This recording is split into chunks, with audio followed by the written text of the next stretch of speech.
चौथा सबसे बड़ा कारण है जिसकी वजह से इंडिया में लोग मरते हैं, और दुनिया का सबसे बड़ा कारण है जिसकी वजह से लोग डिसेबल्ड हो जाते हैं या फिर विकलांग हो जाते हैं। तो अब आप सोच रहे हो कि स्ट्रोक होता क्या है। तो स्ट्रोक बस एक ब्रेन अटैक ही है, जैसे हार्ट अटैक होता है। तो आप सबको पता ही होगा कि हार्ट अटैक में हार्ट डैमेज होता है, बिल्कुल उसी तरह स्ट्रोक में ब्रेन डैमेज होता है।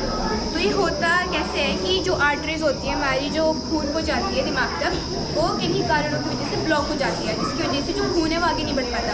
और दूसरा कारण ये हो सकता है कि ब्लड आर्टरीज में कोई रप्चर होगा, जिसकी वजह से वो ब्लड लीक हो जाता है और आगे नहीं बढ़ पाता इस तरह। और इनकी वजह से ब्रेन को खून नहीं मिल पाता और उसको मर जाता है। तो ये भी कारण बन सकता है कि उस इंसान का मृत्यु का।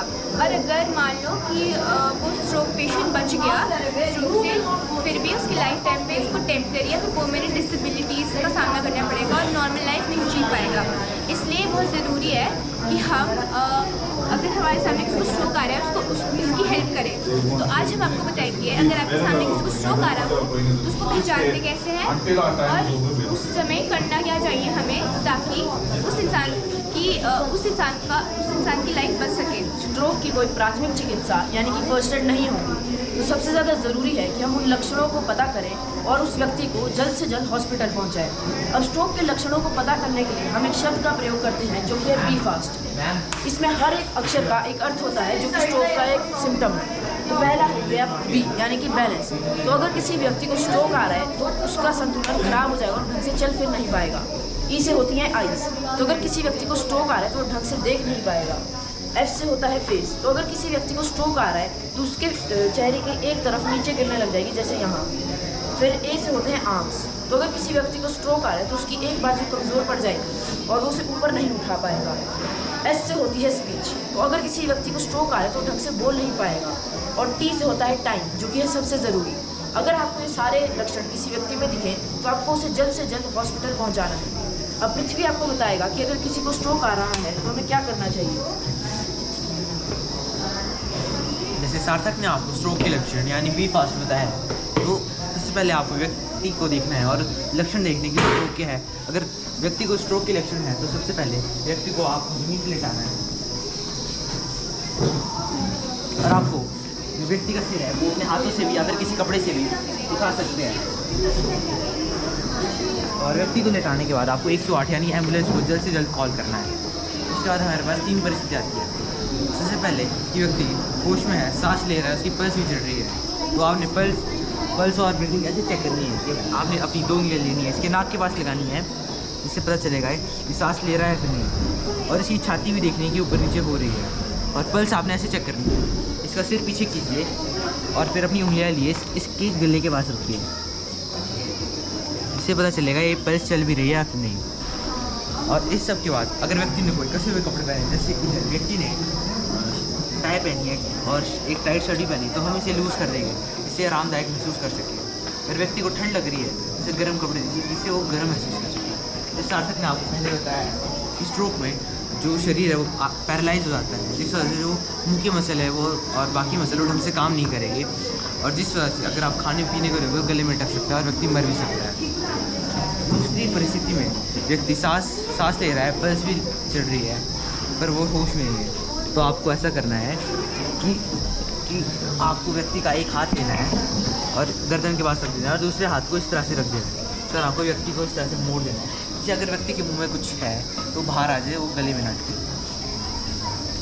और आखिरी परिस्थिति में व्यक्ति ना सांस ले रहा है, ना पल्स चढ़ रही है और ना होश में, तो आपको व्यक्ति को सीपीआर देनी है, वो आपको हार्ट अटैक हो जाएगा। जैसे आपको सार्थक और मेमोरेशन ने बताया कि स्ट्रोक एक जानलेवा बीमारी है और अगर इस बीमारी में हमने व्यक्ति को समय पर अस्पताल नहीं पहुंचाया तो व्यक्ति की जान भी जा सकती है। तो स्ट्रोक के बाद जो व्यक्ति बच जाते हैं तो उन्हें रोज़मर्रा के कामों में बड़ी तकलीफ आती है। जैसे ये स्ट्रोक हमें ब्रेन में होता है और हमारे ब्रेन के 2 हेमिस्फीयर्स होते हैं, ये हमारा लेफ्ट हेमिस्फीयर और हमारा राइट हेमिस्फीयर। इनके अपने अपने अलग अलग फंक्शंस हैं। जो हमारा लेफ्ट हेमिस्फीयर है वो हमारी राइट बॉडी को कंट्रोल करता है और जो हमारा राइट हेमिस्फीयर है वो हमारी लेफ्ट बॉडी को कंट्रोल करता है। अगर ये स्ट्रोक हमारे लेफ्ट हेमिस्फीयर में होता है तो हमारे जो राइट बॉडी पार्ट्स हैं वो ठीक तरीके से फंक्शन करना बंद कर देते हैं। जैसे हमें लिखने में दिक्कत आती है, हमें बोलने में दिक्कत आती है और जो हमारी नंबर स्किल्स या हमारी कॉमन मैथ है वो हमें दिक्कत आती है। और दूसरी ओर जो हमारा लेफ्ट हेमिस्फीयर है, अगर उसमें स्ट्रोक होता है तो अगर जो हमारा राइट हेमिस्फीयर अगर उसमें स्ट्रोक होता है तो जो हमारी लेफ्ट बॉडी है उसमें दिक्कत, लेफ्ट बॉडी पार्ट्स में दिक्कत आती है। जैसे जो हमारे म्यूज़िक, जो हमारी आर्ट अवेयरनेस है, यानी जो हमारी अवेयरनेस है वो कम हो जाती है, क्रिएटिविटी जो हमारी इमेजिनेशन है वो कम हो जाती है, और इनसाइट जो हमारे आइडियाज़ हैं वो कम हो जाते हैं, और इनसे और भी कई तरह की तकलीफ़ें होती है। जैसे हमें चीज़ को पकड़ने में दिक्कत आती है, चलने में दिक्कत आती है, और खाना निकलने में दिक्कत आती है। यही था एक स्ट्रोक के बारे में। अगर आपको कोई सवाल है तो आप पूछ सकते हैं।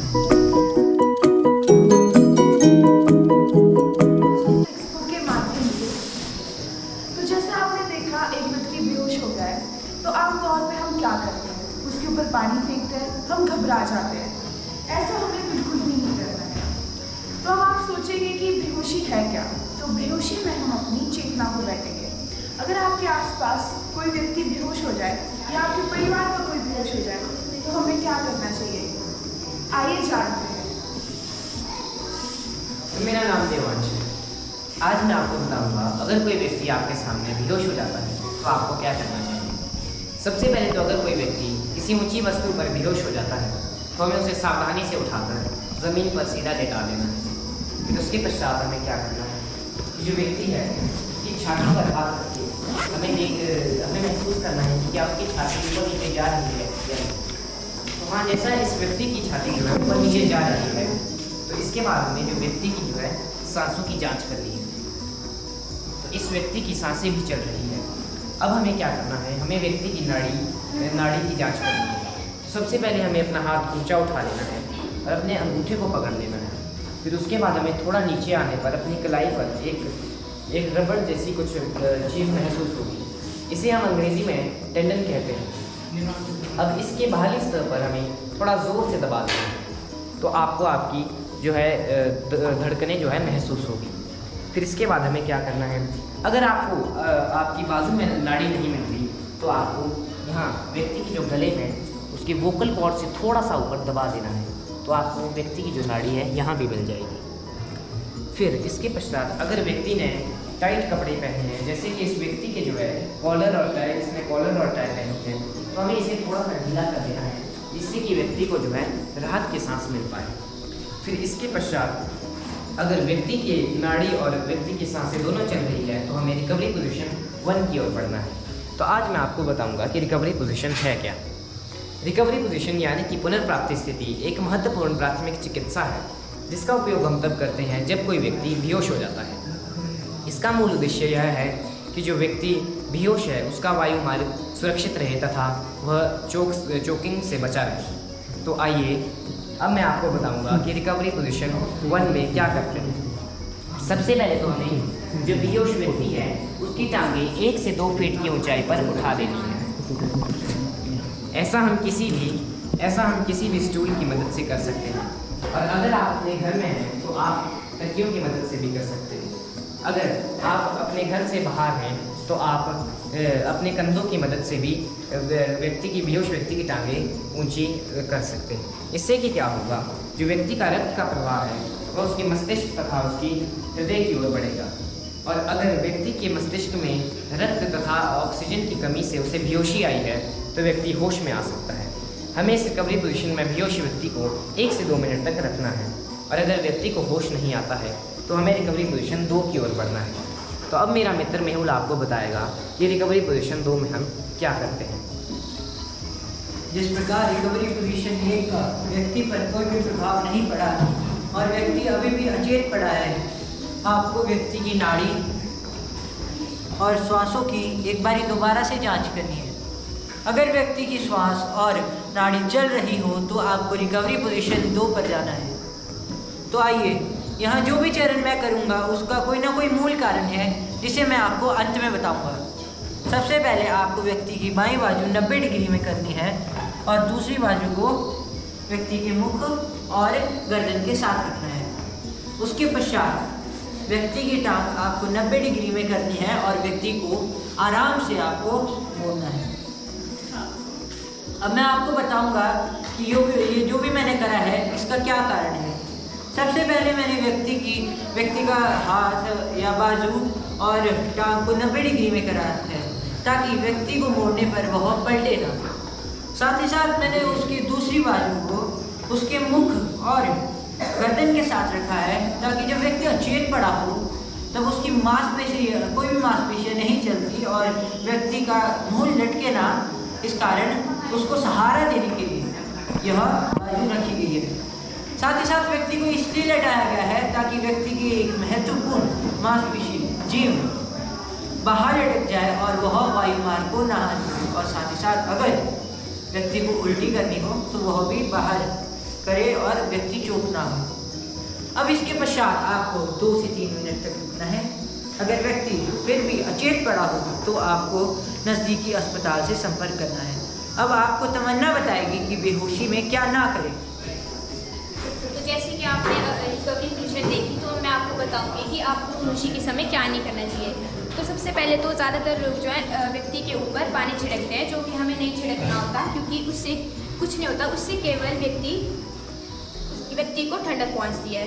और दूसरा कि आपने जो व्यक्ति बेहोश है उसके सर के नीचे तकिया नहीं रखना है, क्योंकि उससे जो है हमारा मेन काम जो है रक्त को सर तक पहुंचाना है।